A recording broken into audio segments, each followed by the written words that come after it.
Monsieur Mouche, vous n'êtes qu'un balourd. Vous viendriez à bout d'un homme aussi remarquablement patient que le héros de ce livre, l'excellent docteur Livingstone. Serait-ce un pirate comme nous autres, capitaine? Non, triste crétin ignorant. Le docteur Livingstone était un missionnaire admirable qui fut le premier à explorer les plus sombres contrées de l'Afrique noire. Et c'est lui qui a écrit cet énorme livre, capitaine? Non, monsieur Mouche. Ce remarquable ouvrage a été rédigé par le professeur Argyle, le secrétaire du docteur Livingstone. Mais il cultivait des pommes de terre, capitaine? Je n'ai rien dit de pareil. J'ai dit que c'était son secrétaire, monsieur Mouche, son assistant, son acolyte, son agent, son laquais. Ah, je comprends. Il était ce que je suis pour vous, capitaine. Exactement, monsieur Mouche. Le professeur Argyle était au docteur Livingstone ce que vous êtes par rapport à moi, un valet.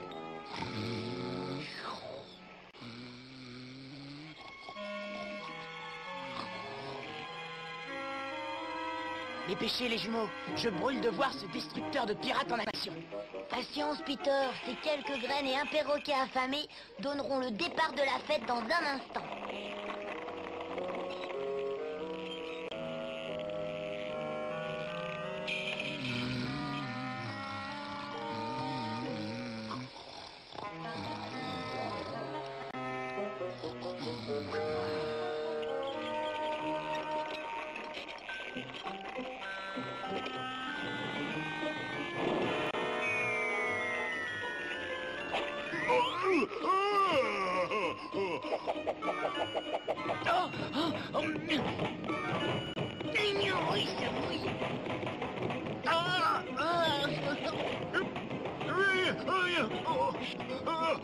Peter Pan! Quelle force excellente! Quel tour merveilleusement parfait on leur a joué! Non, Peter, notre destructeur de pirates agréé Ne s'est pas révélé à la hauteur de nos aspirations. Je vous en donnerai, moi, des aspirations. Monsieur Billy! Oui, capitaine! Pointez là-haut son maximum, fusillez-les à bout portant. Donnons à ces misérables ce qu'ils méritent. Feu! Attention en dessous!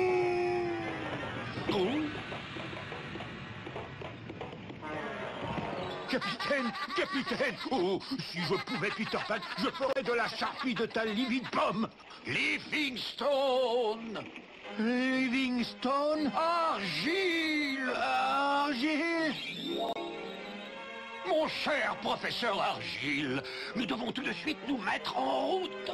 Professeur qui... En route pour aller où? Une expédition, mon cher Argyle, vers le centre de l'Afrique où moi, le docteur David Livingstone, je propagerai sans relâche les heureux bienfaits de la civilisation. Que je sois pendu par les narines, quelque chose me dit que le capitaine n'est plus tout à fait lui-même.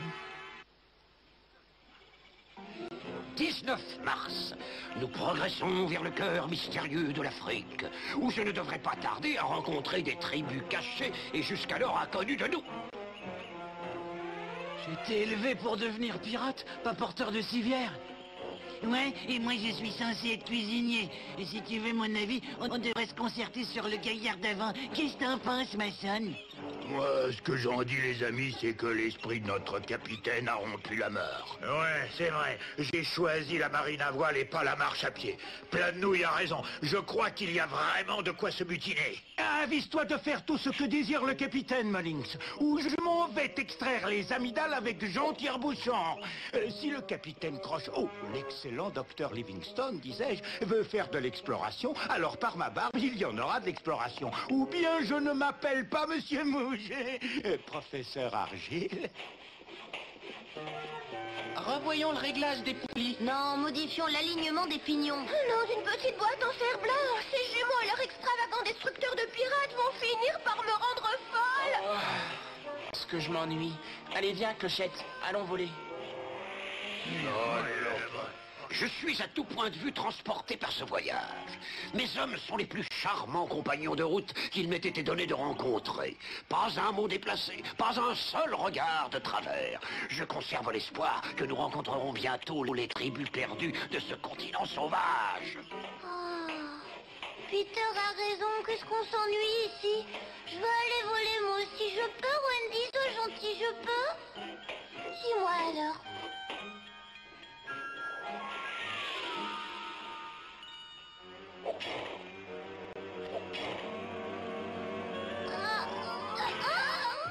Est-ce que tu n'entends pas quelque chose, Mullins?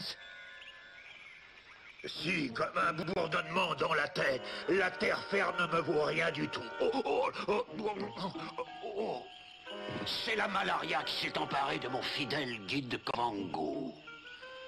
Bois ça, cher et fidèle Kovango.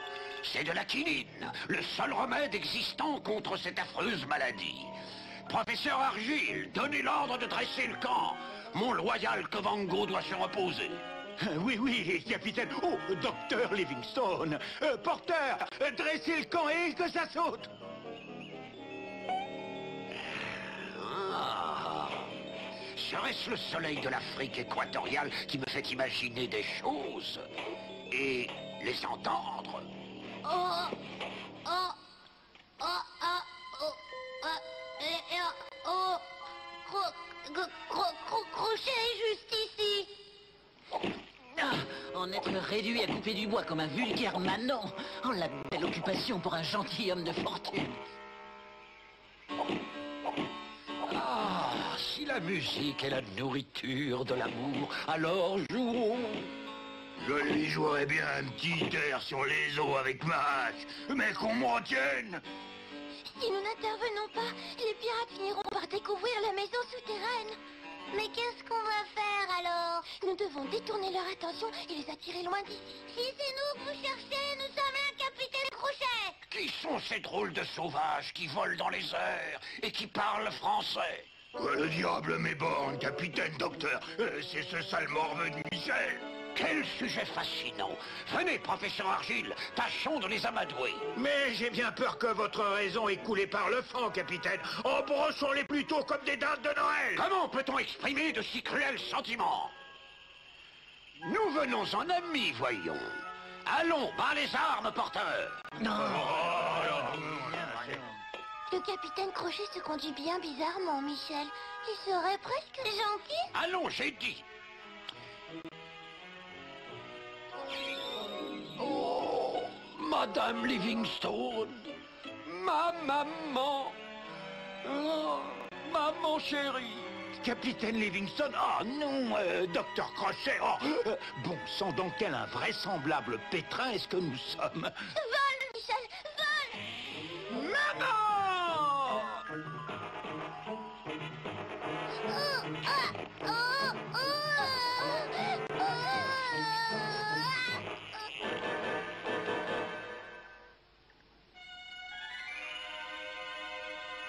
Vous croyez que les pirates nous trouveront? S'ils se remettent à couper des arbres au-dessus de nous, alors nous sommes cuits.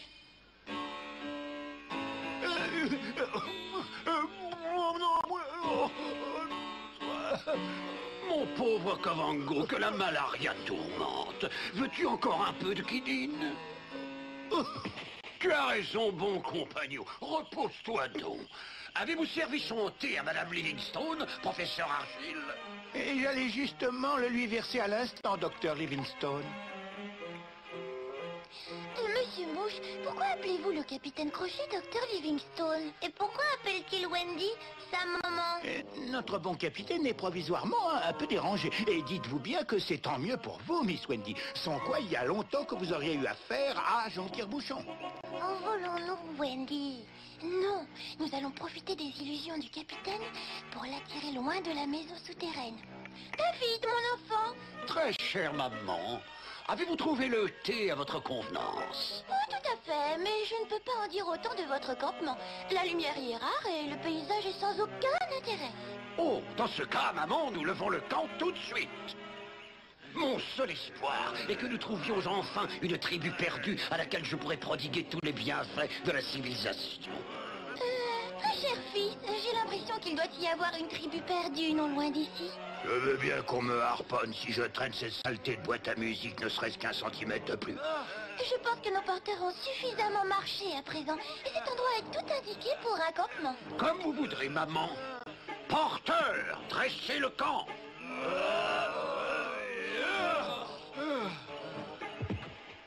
Je ferai dire à Kovango de préparer la table pour le thé, maman.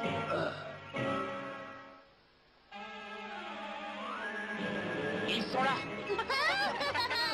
Allons-y.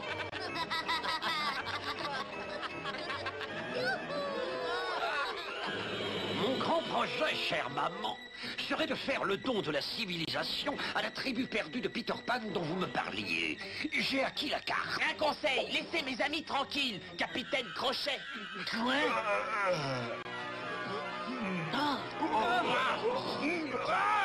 Hey, coupez-le,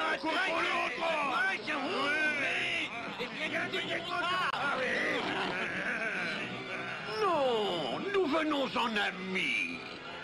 Ah. Puis c'est toi, gros.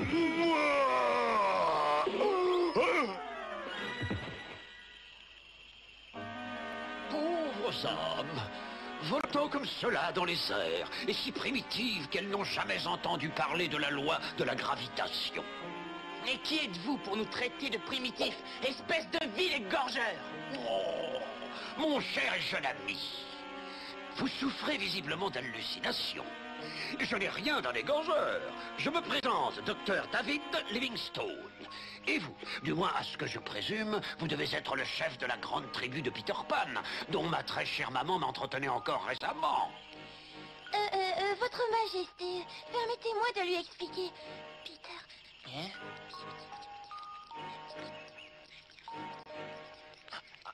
Mais, bien sûr, docteur Livingstone, chef de la grande tribu perdue de Peter Pan. C'est justement comme ça qu'on m'appelle. Mais vous aimeriez peut-être en savoir plus sur nos coutumes. C'est certainement la chose la plus incroyable que j'ai jamais vue. Et voici comment la grande tribu de Peter Pan défie les grands animaux de la forêt. Il va sans dire que c'est la manière la plus efficace.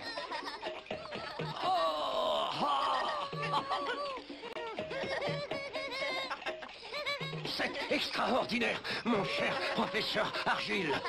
Ces gens-là nous enseignent une danse tribale totalement inédite. Oh, je leur apprendrai avec d'autres danses, tiens. Ça consiste à se balancer au bout d'une corde. T'abuses pas de la situation, Peter. C'est une chose formidable de faire la paix avec les pirates. On ne doit pas la gâcher. Tout cela ne nous promet rien de très amusant. Quoique d'un autre côté, j'ai fini par perdre intérêt à ce jeu. Venez, je crois que j'ai une idée. Eh bien, qu'est-ce que vous attendez? Oh, j'espère sincèrement que le grand chef Peter Pan reviendra nous voir, ma très chère maman, car j'envisage de le faire chevalier au nom de la reine. Chevalier? Le seigneur Peter Pan? J'arriverai peut-être à le convaincre de revenir. Laissez-moi m'en charger, mon enfant. De la noix de coco. Encore. Hey, Monsieur Mouche m'a donné l'ordre de ne cuisiner que ça pour conserver au docteur Livingstone sa bonne humeur. Que le diable emporte le docteur Livingstone et le capitaine Crochet. Moi, c'est pas ma faute. Nom d'une jambe de bois. Et qu'est-ce qui est arrivé? Docteur Livingstone. Oh, répondez-moi, mon bon docteur. Docteur Livingstone, qu'est-ce que c'est que ces falaises, monsieur Mouche? Enlevez vos doigts malpropres de dessus moi, espèce de rustre. C'est un crime capital que de porter les mains sur un officier supérieur, maître d'équipage. Je vous rabaisserai au poste de matelot de 2e classe. Oh non. Auriez-vous perdu le nord, espèce de consternant crétin? Et alors, qu'est-ce qui vous fait rire? Par toutes les tempêtes de la mer de Chine, le monde est devenu fou. Mais... Ai-je manqué quelque chose, monsieur Robert Mullins? Ne me dites pas que parmi cette bande d'ignards sans cervelle, il s'en est trouvé un pour faire un bon mot. Allez-vous répondre, bande de chiens? Parlez, avant que je ne vienne vous attacher les cordes vocales en jolies petites ganses au sommet du crâne. Monsieur Mouche. Oui, tout de suite, capitaine. Allons dans votre tente et je vous expliquerai ce qui s'est passé dans les moindres détails, c'est promis. Et vous m'avez laissé faire ça? Tu as dit chevalier? Oui, ce sera la plus belle cérémonie jamais vue au pays imaginaire. Moi? Oui, on jouera? Oui. On mangera? Oh oui, Titou, il y aura plus à manger que tu ne pourras jamais avaler. Moi, je te dis que c'est un piège. Clochette a raison. Les pirates resteront toujours des pirates. Mais je n'aurai pas d'autre occasion d'être chevalier. Venez, allons voir le capitaine Crochet faire de moi le chevalier Peter Pan.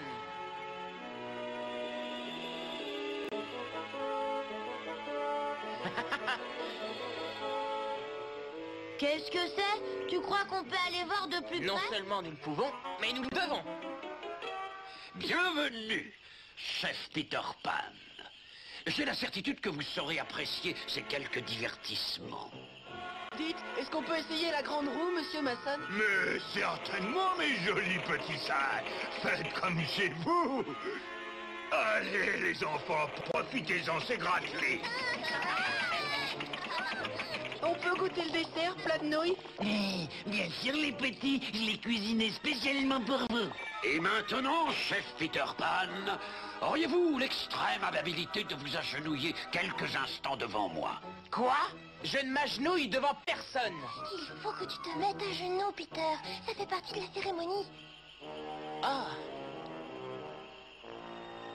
Le capitaine va décapiter ce jeune naïf dans un instant. Ouais, et il lui coupera la tête aussi. qu'est-ce que c'est que ça? C'est pas du dessert. J'arrive pas à retirer mes mains de là. Aïe, mes lèvres sont collées. Qu'est-ce que vous pensez de mes spécialités au goudron? On peut dire qu'elle tient au corps, hein? Nous tournons surtout un petit peu trop vite. Faites malade! Dites donc, Mason, ralentissez légèrement, voulez-vous? Ralentir! À vos ordres! C'est emballé. Prochain arrêt, le cimetière du fond des mers. Au nom de sa gracieuse majesté, la reine Victoria, moi, le capitaine Jacques Crochet, Capitaine Jacques Crochet? je vous déclare mort. Saisissez-le, il ne faut pas qu'il s'échappe. Cette fois, c'est la fin du voyage, Peter Pan. C'était un traquenard. Encore un de vos mensonges. Non, pas vraiment un mensonge, cher Wendy, disons plutôt une illusion. Oh non, pas question de s'échapper cette fois. Rentrons à bord, mes amis. Nous nous servirons des os de ces jeunes freluquets pour gratter les bernacles de la coque de notre bon vieux Jolly Roger. Hardy les gars, Viro, Guindo, goodbye fairway, goodbye fairway. Hardy les gars, Viro, Guindo, ouah, au Mexico. Vous chanterez une autre chanson quand tout cela sera fini, capitaine Morue. Ah, oui, mais vous ne serez plus là pour m'en apprendre les paroles, mon garçon. Ce régime de bananes doit être piégé. Contournons-le par tribord. Je trouve pas que ces choses-là ressemblent à un piège. Je vois plutôt un bon régime pour un pirate affamé.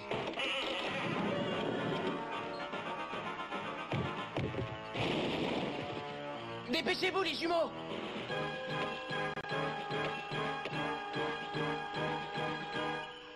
Plat de nouilles. Rapproche-toi légèrement du bord de la fosse. Encore un peu plus près, mon garçon. Si je dois aller faire une petite visite au diable, alors autant qu'il se soit avec une bonne banane. Je n'arrive pas à croire qu'il y ait des gens aussi obstinément méchants que le capitaine Crochet. Vous les humains, vous êtes d'incurables optimistes. Crochet ne veut pas devenir gentil. Et remercions le ciel pour cela. Sinon, nous n'aurions pas pu tester notre destructeur de pirates. En tout cas, je donnerais cher pour voir la tête que fait Crochet. Cessez cette plaisanterie et levez-vous, monsieur Mouche.